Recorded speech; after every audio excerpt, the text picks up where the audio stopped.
The early 20th century humorist Will Rogers said, "I'm not a member of an organized party, I'm a Democrat." Rogers would not recognize the level of organization here in Chicago, where the party has made sure that all serendipity, chance, and protesters have been driven miles from the United Center. Tuesday night, we'll see an example of that. The party will hold a ceremonial roll call vote to give Harris the nomination that she already won on August 6th. It's a destination wedding after already being married at City Hall. It is the most choreographed moment of a 4-day act of choreography, though it could have been the most contentious moment. Even at previous coronations, there were moments of scratchiness. In 2008, Hillary Clinton supporters threatened to disrupt Obama's elevation at his convention.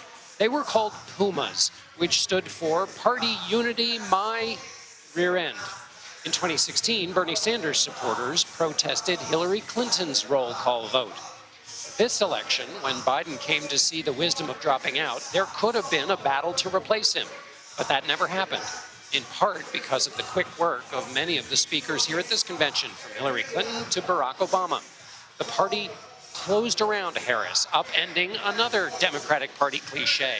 It was one that Bill Clinton used to use. He said the difference between the parties is that the Democrats fall in love while the Republicans fall in line. Now it's the Democrats falling in line. Monday night's passing of the torch from Biden to Harris retained only the faintest whiff of the reality that the torch that was being passed had been wrestled out of Biden's hand. It was hard to detect in the sea of placards saying "We love Joe" that had been passed around. Donald Trump helps with all this party unity, of course, but Harris's biography also fits the party's message. Democrats can talk about the future with gusto because their nominee is a generation younger than the previous one. Hillary Clinton could ignite the hall by placing Harris into the history of progress for women politicians because Harris might be the first woman president. And when Barack Obama speaks Tuesday, someone will mention, maybe even me, that Harris was called, as far back as 2009, the female Obama, a multiracial candidate who has energized voters. This is not to say that it will be easy, this campaign for Vice President Harris, or that it's enough to just have applause from your home crowd. If she relies just on that, she'll lose.